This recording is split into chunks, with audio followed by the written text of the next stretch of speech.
આજે ફોરેસ્ટની જે લડાઈ હતી એ લડાઈમાં જે દરેક ઉમેદવારે સાથ સહકાર અને સહયોગ આપ્યો છે એ તમામ ઉમેદવારોનો તહે દિલથી ખૂબ ખૂબ આભાર. આ જે લડાઈ છે એ આપણી ભરતીમાં જે ગોટાળા થયા છે, બરાબર, આપણી ભરતીની અંદર જે વિસંગતતાઓ છે એ વિસંગતતાઓ દૂર કરવા માટેની લડાઈ છે. આપણે જીવીએ છીએ અને આપણા હક માટે આપણે જાગૃત છીએ. આ લડાઈ એના માટેની પણ છે. જી હા, આ લડાઈ ઘણા બધા પ્લેટફોર્મ ઉપર ઘણી બધી જગ્યાએ લડાઈ રહી છે. તમામ જે ઇલેક્ટ્રોનિક મીડિયા છે, પ્રિન્ટ મીડિયા છે, સોશિયલ મીડિયા છે, એ તમામ જગ્યાએ આ લડાઈ અત્યારે વર્તમાનમાં ચાલી રહી છે. તેની સાથે સાથે ગ્રાઉન્ડ ઉપર પણ લડાઈ ચાલી રહી છે. આજે પૂરા દિવસની અંદર જોવા જઈએ તો સવારથી લઈને સાંજ સુધી અગણિત લોકોએ અને અગણિત જગ્યાએ આવેદનપત્રો, નિવેદનો આપ્યા છે. અને એ નિવેદનો ઉત્તર ગુજરાત હોય, દક્ષિણ ગુજરાત હોય, કચ્છ હોય કે પછી સૌરાષ્ટ્ર હોય, એ તમામ જગ્યાએ આવેદનપત્રો દેવાના છે. હું બધા પર્ટિક્યુલર જિલ્લા તાલુકાના નામ નથી બોલતો, પરંતુ બધી જ જગ્યાએ આવેદનપત્રો દેવાયા છે. આવતીકાલે પણ ઘણા બધા ઉમેદવારો કહી રહ્યા છે કે અમે સાહેબ આજે વખતે અહીંયા આયોજન નથી કરી શક્યા, પરંતુ આવતીકાલે અમે દેવા જવાના છીએ. આપણી પાસે 2 દિવસનો સમય છે જ. આપણે ચોક્કસપણે હજી પણ આપણે આવેદન આપીશું. ભલે અત્યારે જે અપડેટ આવી છે, અપડેટને આપણે આંશિક રીતે આવકારીએ પણ છીએ. એવું જરા પણ નથી કે એને આપણે આવકારતા નથી. કેમ કે હું હંમેશા એ વાતમાં માનતો રહ્યો છું કે જ્યારે જ્યારે આપણે લડીએ છીએ ને ત્યારે આપણે કંઈક કશુંક મળે છે. જ્યારે વ્યક્તિ જે લડે છે એને કશુંક કંઈક મળે છે.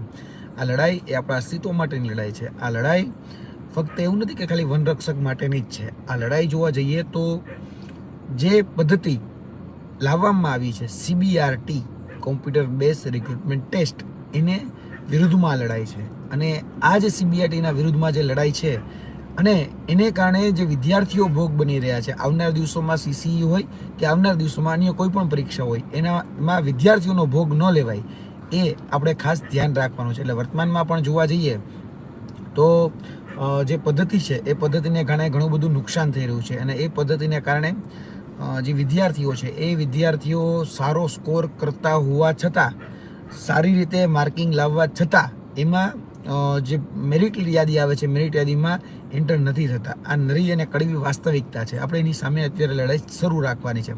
બીજી લડાઈ જે છે એ આપણી ફોરેસ્ટ ડિપાર્ટમેન્ટની અંદર જે પરીક્ષા કાચ બંધ કરી પાછળ ફોરેસ્ટ ડિપાર્ટમેન્ટની અંદર જે જગ્યામાં જોવા જઈએ તો અત્યારે ખાલી જગ્યાઓ છે, તો એ ખાલી જગ્યાઓ ભરાય એના માટેની પણ છે. કેમ કે અમે જ્યારે અરણ્ય ભવનમાં ગયા અને જે અધિકારીને મળ્યા, SPCF જે અધિકારી હતા ત્યાં ઉપસ્થિતને જે મળ્યા, એની સાથે જે ચર્ચાઓ થઈ, એ ચર્ચાઓમાં અમને સ્પષ્ટ જાણવા મળ્યું છે કે લગભગ 50 થી 60% જગ્યાઓ ફોરેસ્ટ બીડગાર્ડની હાલમાં પણ ખાલી છે. એટલે જો તમે સમજી શકો છો કે હાલમાં જે જગ્યાઓ ખાલી છે, આપણે 2021-22થી આ ભરતીઓની જે જાહેરાત થઈ પછી ઘણા બધા લોકો રિટાયરમેન્ટ થયા, ઘણા લોકોને વનપાલ તરીકે બઢતી મળી, તો એમાં પણ બીજી બધી જગ્યાઓ ખાલી થઈ જ હશે, વધારે કદાચ ખાલી થઈ હશે. કદાચ એક્યુરેટ આંકડો હજી ભલે આપણી પાસે અત્યારે નથી, પરંતુ એમાં આ જગ્યા જે છે એ જગ્યાનો વધારો કરવામાં આવે એ પણ આપણી માંગણી છે. એટલે આ જગ્યા વધારાની માંગણી અને CBRT પદ્ધતિ દૂર કરો એની માંગણી આપણી હજી પણ યથાવત છે જ. એટલે આવનાર દિવસોમાં જે આવેદનપત્ર આપવામાં આવે તેમાં 2 મુખ્ય બાબત આપણે સાંકળીને ચાલવાનું છે કે ભાઈ CBRT પ્રથા નાબૂદ કરો, અને તેની સાથે સાથે આ જે કહી શકાય કે ફોરેસ્ટ વિભાગની જે વર્તમાનની જે ખાલી જગ્યાઓ છે એ ખાલી જગ્યાઓમાં મોટા પ્રમાણમાં ભરતી થાય, એ આપણી સ્પષ્ટપણે માંગણી છે. આપણે કોઈનું હક અધિકાર, કોઈની જગ્યા, આપણે કોઈની સીટ છીનવી નથી લેવી, પરંતુ જે જગ્યાઓ છે એમાં વધારો થાય એ માંગણી મને એવું લાગે છે કે દરેક વિદ્યાર્થીઓ માટે, જે પાસ થયા છે એ પણ અને જે ફેલ થયા છે એના પણ, બધા માટે આ જે માંગણી છે આ માંગણી બધાના હિતમાં છે. આ વાત હંમેશા તમારે ધ્યાનમાં રાખવાની છે. મેં ઘણી વખત કહી ચૂક્યો છું અને હું અવારનવાર કહેતા હોઉં છું કે અમે કોઈના પણ વિરોધી નથી. ન કોઈ પાસ થયેલા, ન કોઈ ફેલ થયેલા, ન કોઈ સત્તા પક્ષ કે ન કોઈ અધિકારી, કોઈના પણ વિરોધમાં નથી. અમને વિરોધ ત્યાં જ છે કે આ ખોટી નીતિ જે છે, ખોટી જે સિસ્ટમ છે, ખોટો જે ચીલો ચિતરાઈ રહ્યો છે, એને કારણે જે ભોગ બનવાનું આવે છે ને, એ ખોટી અનીતિઓનો જે છે એ અનીતિનો ભોગ અમારા વિદ્યાર્થીઓ બને છે. અને જ્યારે વિદ્યાર્થીઓ સાથે અન્યાય થશે ને, ત્યારે પછી અમારે સાવધની જેમ ડણક દેવી જ પડશે. એ પછી ફોરેસ્ટ બીટગાર્ડના ઉમેદવારો હોય કે અન્ય કોઈ પણ ઉમેદવારો હોય, એના માટે અમે હંમેશા લડાઈ લડ્યા છીએ, ભવિષ્યમાં પણ લડવાના છીએ. આ પણ નક્કી જ છે. અત્યારે પણ તમને કહી દઉં છું, હજી લડાઈ પૂરી નથી થઈ. જે અપડેટ આવી છે એ અપડેટમાં એ લોકો, હું એને એવું નહીં કહું કે લોલીપોપ છે, પણ આ જે અપડેટ આવી છે એમાં પણ એવું કહી રહ્યા છે કે 8 ગણા ઉમેદવાર છે, એના પછી પણ અમે 25 ગણા ઉમેદવાર, માફ કરજો 40 ગણા ઉમેદવાર સુધી એ ઉમેદવારોને દોડાવવા માટેની જે ક્રાઇટેરિયા છે એ ખુલ્લા રાખીશું. અમે આવકારીએ છીએ આ બાબતને. તેની સાથે સાથે એ પણ કહીએ છીએ કે બધાના જે માર્ક જાહેર કરવાની વાત હતી, તો 6 તારીખ પહેલાં બધાના માર્ક એ જાહેર કરવામાં આવે. કેમ કે કયા વ્યક્તિને માર્ક કેને કારણે વધ્યા, કેને કારણે ઘટ્યા, એને જાણવાનો અબાધિત અધિકાર છે. સુપ્રીમ કોર્ટના ઘણા બધા એવા ચુકાદાઓ છે, ગુજરાત હાઈકોર્ટના પણ એવા ઘણા બધા ચુકાદાઓ છે, અને એ ચુકાદાઓમાં તમે પણ જોતા હશો, મેં આજે પણ 2-3 ચુકાદાઓ જે છે જોયા છે, નજીકથી જોયા છે, જેમાં સ્પષ્ટપણે કહેવામાં આવી રહ્યું છે કે જે જગ્યાઓ છે એ જગ્યાઓમાં જે ઉમેદવાર પોતાની ઉમેદવારી કરે છે એમાં એ પોતાના માર્ક્સ જાણવા માટે એ રીતે બંધાયેલો છે. અને એ રીતે એટલે કે સરકારે જે જગ્યાઓ છે એ જગ્યાઓમાં માર્ક જાહેર કરવા જોઈએ અને ઉમેદવારોને પણ એ માર્ક બતાવવા જોઈએ. આ પ્રકારના ચુકાદાઓ થયેલા છે. અમે એ જ કહીએ છીએ કે દરેક ઉમેદવારના માર્ક જે ઓફિશિયલ વેબસાઇટ છે એમાં જાહેર કરવામાં આવે. ઘણી બધી વખત તમે જોયું હશે કે સક્સેસફુલ, અનસક્સેસફુલ જે રિઝલ્ટ છે એમાં પણ મેરિટ યાદી જાહેર કરવામાં આવે કે ભાઈ આ લોકો સક્સેસફુલ થયા છે, આ લોકો પાસ છે, આ લોકો અનસક્સેસફુલ છે, તો એની પણ યાદી જાહેર થાય છે. જે રીતે લોકરક્ષક દળ છે અથવા તો અન્ય ઘણી બધી ભરતીઓ છે કે PSI જેવી ભરતીઓ પણ થઈ ગઈ, તો એમાં પણ આ યાદીઓ જાહેર થાય જ છે. તો એ આપણો તર્ક અને આપણી જે વાત છે એ વાત હજી પણ યથાવત છે કે ભાઈ તમે દરેકના માર્ક્સ જાહેર કરો. કારણ કે જે વ્યક્તિઓ 175ના કટ ઓફમાં આવતા હોય તો એમાં તો હું માનું છું કદાચ 100 કરતાં કદાચ વધારે વ્યક્તિઓ હશે કે જે 180 કે 190 માર્ક લાવ્યા હશે. તો અમે તો એની પાસેથી ગાઈડન્સ લેવા માગીએ છીએ. આમાં કોઈ પણ અમે એનો હક છીનવવા નથી માગતા. એ સારા માર્ક લાવ્યા હોય તો અમારે તો માર્ગદર્શન જોઈએ છે એના પાસેથી. અમને પણ મોટિવેટ કરે, અમને પણ માર્ગદર્શન આપે કે આ ફોરેસ્ટ બીટગાર્ડની પરીક્ષા ક્રેક કરવા માટે શું શું કરવું જોઈએ. એ બધી જ વાત અમને પણ સ્પષ્ટ થાય. એટલા માટે જે આ જગ્યાઓમાં જે વ્યક્તિઓ પાસ થયા છે એની પાસેથી અમે ભવિષ્યમાં ગાઈડન્સ લઈ શકીએ અને આ ભરતી પ્રક્રિયાઓમાં કઈ રીતે ક્રેક કરવી, આટલા બધા માર્ક કઈ રીતે મેળવી શકાય એનું માર્ગદર્શન મેળવી શકીએ. તો એ માર્ક પણ બધી જગ્યાએ જાહેર થવા જોઈએ. કારણ કે એમાં તો કોઈ કોન્ફિડેન્શિયલ એટલે કે જે ગોપનીયતાની વાત કરવામાં આવે છે, ગોપનીય માહિતી તો છે નહીં. અને હું પહેલાં પણ કહી ચૂક્યો છું, હજી પણ કહું છું કે અમારે કોઈ સાથે બાયોડેટા શેર નથી કરવાના, અથવા તો એની પર્સનલ ઇન્ફોર્મેશનના માધ્યમથી અમારે કંઈ અહીંયા હક પણ નથી નાખવાનો. આ વાત હકીકત છે ને કે નથી? અમારે એની કંઈ જાયદાદ જે છે એમાં કંઈ હક હિસ્સો જોતો હોય કે 7/12 એનું કંઈક અમારે જે હોય વારસાઈ, એમાં કંઈ અમારે ઉતારામાં નામ નથી લખાવા. એટલે કંઈ કોન્ફિડેન્શિયલ માહિતી તો છે નહીં ને. એટલે આ કોન્ફિડેન્શિયલ માહિતી નથી. પોતાના માર્ક જાણવા અને ઉમેદવાર જે છે એ બધાના માર્ક જાણવા એ તો અબાધિત અધિકાર છે. સુપ્રીમ કોર્ટ પણ કહી ચૂક્યું છે કે બધાના માર્ક દરેક જે ઉમેદવારો છે જાણી શકે છે. તો દરેક ઉમેદવાર એ માર્ક જાણી શકે અને એના માટે ઓફિશિયલ જે અધિકૃત માધ્યમો છે ગૌણ સેવા પસંદગી મંડળના, એમાં આ માર્ક ઓફિશિયલ રીતે જાહેર કરવામાં આવે, આવી અમારી માંગણી છે. કોઈ કોન્ફિડેન્શિયલ નથી. એટલે ગોપનીયતા નામે જે ગતકડું આજે માર્કેટમાં મુક્તું કરવામાં આવ્યું છે એમાં પણ અમે સ્પષ્ટ કહીએ છીએ ગોપનીયતા જે છે એ શબ્દ એ ગતકડું છે. ગોપનીયતાના નામે શું કોઈ કાંડ છુપાવવામાં આવી રહ્યા છે? શું કોઈ ભ્રષ્ટાચારને, કૌભાંડને છુપાવવામાં આવે છે ગોપનીયતાના નામે? શું છુપાવવા માંગો છો? તમે સ્પષ્ટ કરો. બધાના માર્ક જાહેર થઈ શકે. તમારી પાસે જો કદાચ દાખલો જોતો હોય તો હજી હું પણ આપું. મેં LRDની વાત કરી તો LRDમાં તો જે PST ટેસ્ટ, PET ટેસ્ટ બધી જ જગ્યાએ જે માર્ક જે છે એ સીધા મૂકવામાં આવે છે. કયા લોકોને હાઇટ વેટ ચેસ્ટમાં કાઢ્યા, કયા લોકોને રનિંગમાં કાઢ્યા, બધી સ્પષ્ટતા સાથે મૂકવામાં આવે છે રિઝલ્ટ. એની સાથે સાથે હું તમને હજી SSC સ્ટાફ સિલેક્શનમાં જે નોર્મલાઇઝેશન સિસ્ટમ એપ્લાય કરવામાં આવે છે એમાં પણ કહું તો એમાં પણ તમે જાણો છો કે CGLનું હોય કે GDનું હોય, તો એમાં પણ આ બધા જ માર્ક એ ડિસ્પ્લે કરવામાં આવે છે કે ભાઈ આફ્ટર નોર્મલાઇઝેશન સિસ્ટમ અને બિફોર નોર્મલાઇઝેશન સિસ્ટમ વ્યક્તિનો ઓરિજિનલ સ્કોર શું હતો અને નોર્મલાઇઝેશનમાં પછી એના માર્કમાં કેટલો ઘટાડો વધારો થયો એ જાહેર થાય છે. તો ગૌણ સેવા શા માટે જાહેર ન કરે? બહુ ઇઝી છે જાહેર કરવું. અને તમારી પાસે તો માર્ક છે જ, તો તમે વેબસાઇટ ઉપર જાહેર કરી શકો છો. અમારી માંગણી આજના દિવસે પણ એ યથાવત છે અને અમે હજી પણ કહીએ છીએ કે અમે અમારી માંગણી ઉપર અડગ છીએ. કેમ કે જે મુદ્દાઓ અમારી સામે આવ્યા છે એ મુદ્દાઓમાં શંકાની સોય એ ઘણા બધા બાબતોમાં જઈ રહી છે. અમે એ શંકાનું સમાધાન થાય એટલા માટે જ આ બધી જ માંગણીઓ તમારા પાસે કરી રહ્યા છીએ. જો કોઈ પ્રકારની ચોરી એ તમે ન કરી હોય, તમે જો પાકસાફ હોય, તમે ઈમાનદાર અને પ્રામાણિકતાથી આ પદ ઉપર રહી અને આ નોકરી જે છે એ ખરેખર લાયક અને હકદાર ઉમેદવારોને જો આપવા માંગતા હોય તો બધા જ માર્ક, એમાં પાસ થયેલા ઉમેદવારને કોઈ વાંધો ન હોય, ન ફેલ થયેલા કોઈ ઉમેદવારોને વાંધો હોય, તો બધાના માર્ક એ જાહેર કરવામાં આવે. કારણ કે કોઈની એમાં ગોપનીયતા છે નહીં, કશું કોઈ કઈ લૂંટી નથી લેવાનું. જે ભયસ્થાનો છે ભયસ્થાનો પણ દૂર કરી શકાય એમ છે.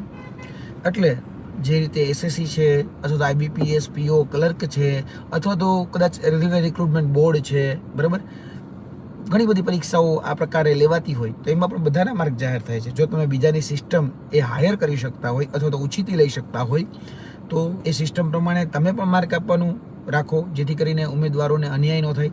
અત્યારે પણ જે ઉમેદવારો છે એ શંકાની સોય જ જોઈ રહ્યા છે. ભલે આજે કદાચ સારી અપડેટ આવી છે, એવું નથી કે નથી આવી. ગૌણ સેવાના સચિવશ્રી દ્વારા જે અપડેટ આપવામાં આવી છે એ અપડેટ અમે આવકારીએ જ છીએ. અમે એવી અપેક્ષા પણ રાખીએ છીએ, એવી શ્રદ્ધા રાખીએ છીએ કે પાકસાફ ઈમાનદારીથી એની પોતાનું કાર્યદક્ષતા જે છે એ નિભાવે છે. અમે શ્રદ્ધા રાખીએ છીએ અને એ શ્રદ્ધા ઉપર ખરા ઉતરવા માટે આ બધી જ બાબતોમાંથી જો એ પસાર થાય છે તો એની ઉપર જે અમે શ્રદ્ધા રાખી છે એ વિશ્વાસમાં કન્વર્ટ થઈ જશે. એટલે એ ભરતી બોર્ડના અધ્યક્ષ હોય કે ભરતી બોર્ડના ચેરમેન હોય કે ભરતી બોર્ડના સચિવ હોય કે એ મંત્રી હોય, એ બધા લોકોએ આ વાત ખાસ ધ્યાનમાં રાખવાની છે કે અત્યારે જે ઉમેદવારોની અસમંજસતા કે વિસંગતતાઓ છે એ જ છે કે તમે નોર્મલાઇઝેશન સિસ્ટમ એપ્લાય કરી તો નોર્મલાઇઝેશન સિસ્ટમને કારણે જે તે ઉમેદવારોને લાભ થયા છે, જે તે ઉમેદવારોને નુકસાન થયું છે, એની તમામ વિગત તમે તાત્કાલિક ધોરણે મૂકો. અને અમે એ વાત ફરીથી સ્પષ્ટતા સાથે કહીએ છીએ કે આ સીબીઆરટી પદ્ધતિ એ નાબૂદ કરવામાં આવે. કેમ કે આ સીબીઆરટી પદ્ધતિ એ નુકસાન કરતા છે, એ તમને પણ નુકસાન કરતા છે, અમને પણ નુકસાન કરતા છે. તમે જેની પાસે પેપરના આ બધા પેપરો છપાવો છો એ તમારી પાસેથી કદાચ મોટી રકમો છે તમારી પાસેથી લે છે. આપણા જ એ ટેક્સના પૈસા છે કે જે આપણે અહીંયા એને આ પેપર સેટ કરવા માટે, પેપર ચેક કરવા માટે આપીએ છીએ. તો ખરેખર એની જે ક્રેડિબિલિટી હોવી જોઈએ એ પણ ઘણી શંકાના દાયરામાં છે. તેની સાથે સાથે જે ખરેખર એક્યુરેસી જે આવી જોઈએ એ તો સંપૂર્ણપણે કહું છું એ આવતી જ નથી. કારણ કે એક્યુરેસી એ 0 છે એની. અને જે પ્રયોગ થઈ રહ્યો છે એ અમારા વિદ્યાર્થીઓ ઉપર પ્રયોગ થઈ રહ્યો છે. તો મહેરબાની કરીને ગુજરાત રાજ્ય સરકારને પણ કહીએ છીએ કે હવે અમારા વિદ્યાર્થીઓ ઉપર પ્રયોગ કરવાનો રહેવા દો. જે પણ સિસ્ટમમાં લૂફોલ્સ હોય એ લૂફોલ્સને તમે XYZ રીતે તમે એને દૂર કરો, જેથી કરીને ઉમેદવારોને અન્યાય ન થાય. અને આ સીબીઆરટી પદ્ધતિ કોમ્પ્યુટર બેઝ રિક્રુટમેન્ટ ટેસ્ટ છે એમાં પણ અમે ફરીથી કહીએ છીએ જો એટલી જ કોમ્પ્યુટર બેઝ રિક્રુટમેન્ટ ટેસ્ટ લેવાની ઈચ્છા હોય તો 182 ધારાસભ્ય અને એની સાથે સાથે 26 આપણા જે MP એટલે કે સાંસદ જે છે એની એક વખત કોમ્પ્યુટર બેઝ રિક્રુટમેન્ટ ટેસ્ટ લઈ લ્યો.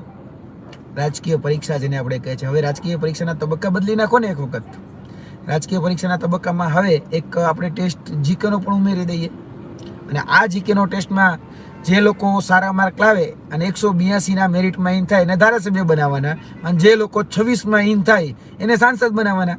અમારે પણ શિક્ષિત, સક્ષમ, મજબૂત અને બધા જ દ્રષ્ટિકોણથી વિચારી શકે એવા નેતાઓની જરૂર છે.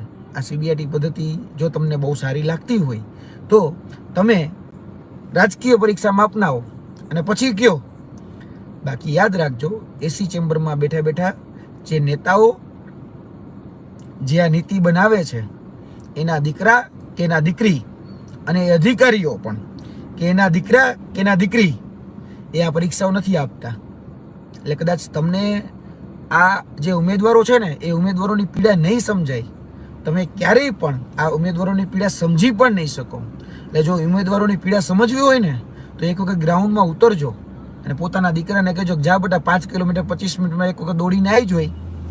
આ હાઈ જમ્પ છે ને આ લોંગ જમ્પ છે એક વખત કરીને દેખાડી જોઈ.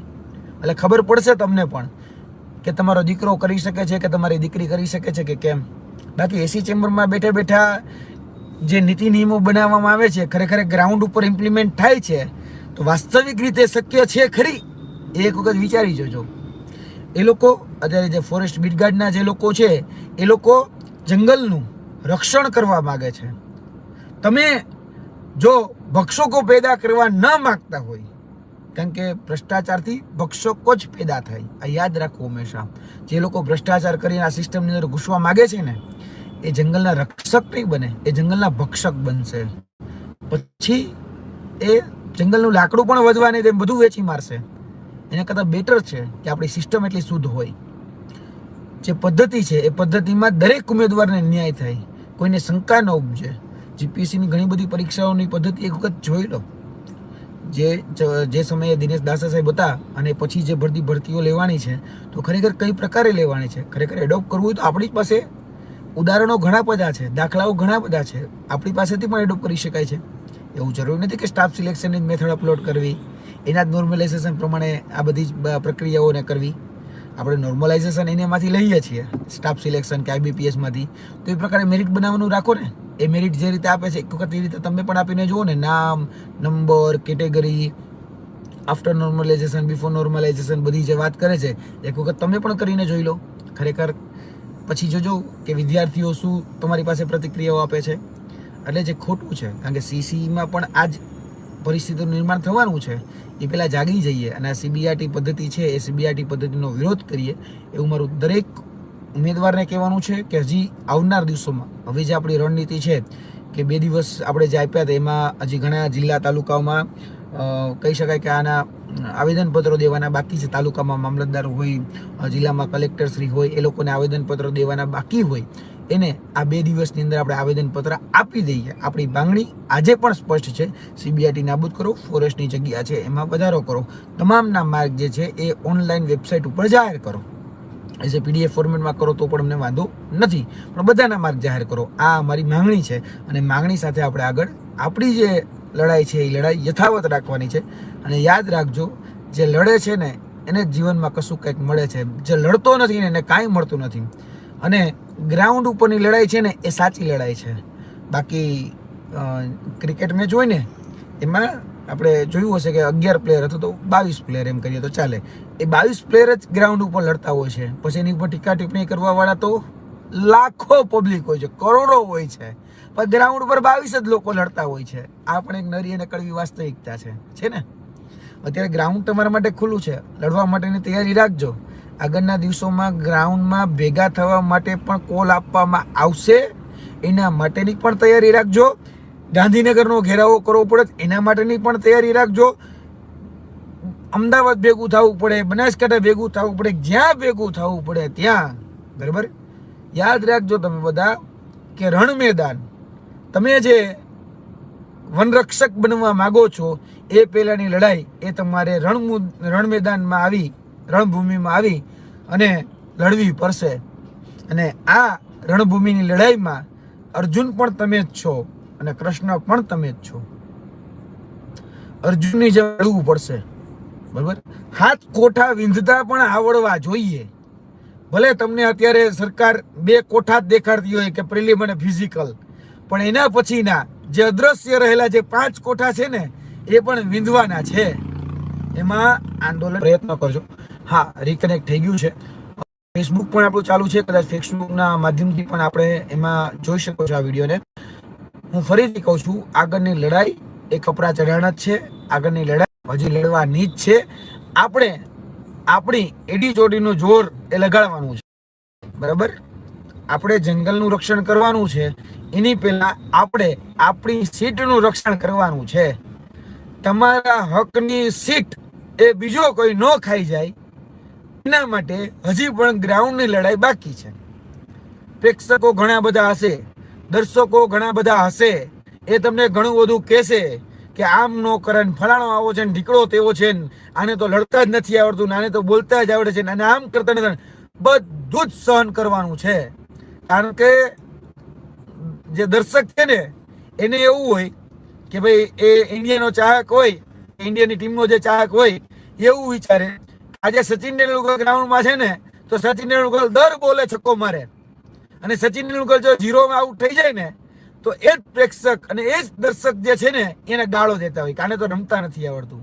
પણ કાકા, તું એક વખત ગ્રાઉન્ડમાં જા, 160 કિલોમીટરની ઝડપે આવતો બોલને એક વખત ફેસ તો કર, અને તારે કેવું છે કે આને રમતા નથી આવડતું. પણ યાદ રાખજો, એ જ લોકો જે ટીકા ટિપ્પણી કરતા હોય એ જ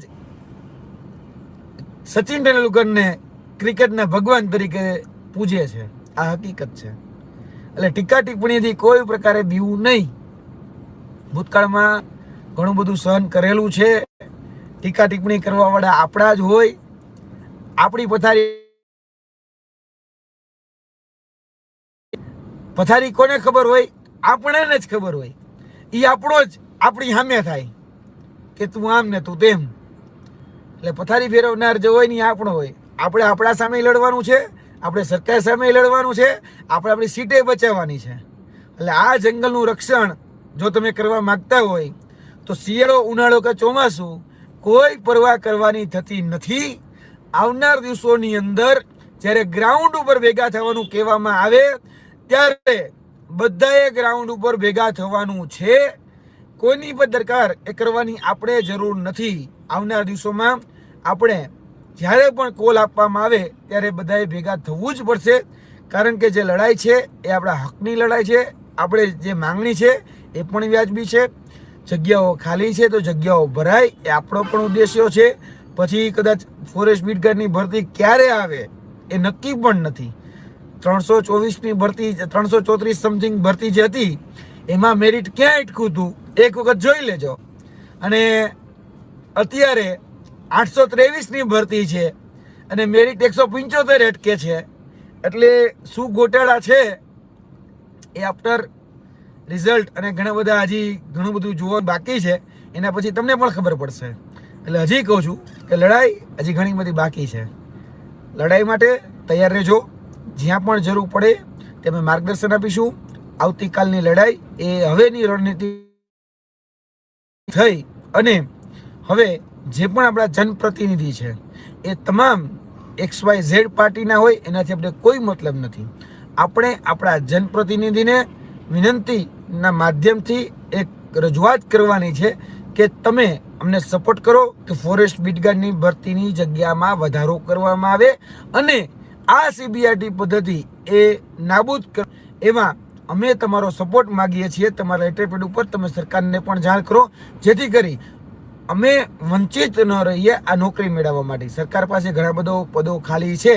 આપણે વિનંતીના રૂપમાં જ જવાનું છે. એ કોઈ પણ પક્ષમાંથી એ જનપ્રતિનિધિ હોય એની પાસે જઈ અને આપણે વિનંતી કરવાની છે. મોટાભાગના તમામ લોકો આ જે આપણી જે માંગણી છે એ માંગણીમાં સહમત થશે. કેમ કે જે પોતાના આપણા વિસ્તારના જે જનપ્રતિનિધિ છે એ પણ જાણે છે કે આપણા ઉમેદવાર સાથે અન્યાય ન થવો જોઈએ, આપણા ગુજરાતના યુવાન સાથે અન્યાય ન થવો જોઈએ. તો એ આપણો જનપ્રતિનિધિ આપણી સાથે ખભોથી ખભો મિલાવી આપણા પીડાના કે દુઃખના સમયમાં પણ સાથે ખભોથી ખભો મિલાવીને ઊભો રહે છે કે કેમ એની પણ પરીક્ષા એ આપોઆપ થઈ જશે.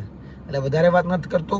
આપણે આવતીકાલથી આપણા જનપ્રતિનિધિને ધ્યાનમાં રાખી અને જે જનપ્રતિનિધિ છે એની પાસે આપણે રજૂઆતના માધ્યમથી, આવેદનના જ માધ્યમથી, વિનંતીના માધ્યમથી આપણે એના લેટરપેડ ઉપર આપણી જે માંગણી છે એ માંગણીનો સ્વીકાર કરી અને એ પોતાની રીતે રાજ્ય સરકારમાં રજૂઆત કરે એવી આપણા પ્રયત્નો કરવાના છે. એટલે આવતીકાલનો અને આવતા 2 દિવસનો કાર્યક્રમ આ છે. જે પણ અપડેટ હશે એ અપડેટ જ્ઞાન સારથીના માધ્યમથી આપું છું. જે પણ જિલ્લા અને જે પણ તાલુકામાં આવેદનપત્રો દેવાના બાકી છે એ તમામ ઉમેદવારોને કહું છું કે આ 2 દિવસનો સમય છે. શુક્ર અને શનિવાર ચાલુ દિવસો છે. તો એમાં આપણે આજે પણ જે પણ બાકી છે એ બાકીની પ્રક્રિયા પૂરી કરી દઈએ. રવિવાર પછીની આગળની રવિવારે આપણે આગળની રણનીતિની ફરીથી ચર્ચા કરશું. જ્યાં પણ એવું લાગે છે ત્યાં ચોક્કસપણે હું તમને સ્પષ્ટતા આપતો જ રહીશ. જ્ઞાન સારથીના માધ્યમથી ટેલિગ્રામ ચેનલ હોય કે યુટ્યુબ ચેનલ હોય કે મારું ફેસબુકનું એકાઉન્ટ છે એ તમામ એકાઉન્ટોમાં અમે સતત અપડેટ આપવાનો પ્રયત્ન કરીએ છીએ. પણ એક વ્યક્તિ પહોંચે કેટલી જગ્યાએ, હું માણસ એક જ છું, જેટલી જગ્યા મારાથી પહોંચી શકાય એટલો પૂરેપૂરો પ્રયત્ન કરું છું. તમને કોઈ જે પણ તમે મને મદદ કરી શકતા હોય તો કરજો, બરાબર.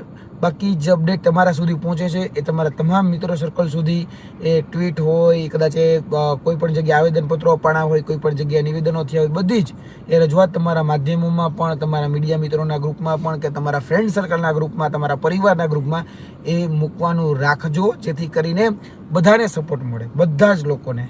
એ નાનામાં નાનો કાર્યકર હોય કે નાનામાં નાનો ઉમેદવાર હોય, એ કાંઈ રજૂઆત કરવા જતો, ભલે એક ઉમેદવાર જતો હોય તો પણ એને પીઠબળ મળશે કે હા ભાઈ, આજે હું ભલે એકલો ગયો પણ મારી પાછળ આટલા હજારો યુવાનો છે. યાદ રાખજો, ફરીથી કહું છું, સૌથી મોટામાં મોટી તાકાત એકતામાં છે. આપણે બધા એક રહીશું ને તો જીત એ આપણી થશે. તાકાત સત્ય, તાકાત એકતા, આ બેમાં જ છે.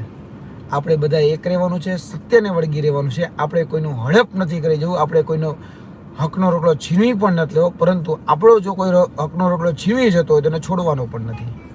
આપણે કોઈનું જોતું પણ નથી. સાચો જે છે એ રહી ન જાવો જોઈએ, ખોટો લઈ ન જાવો જોઈએ, એ આપણી માંગણી એ યથાવત છે.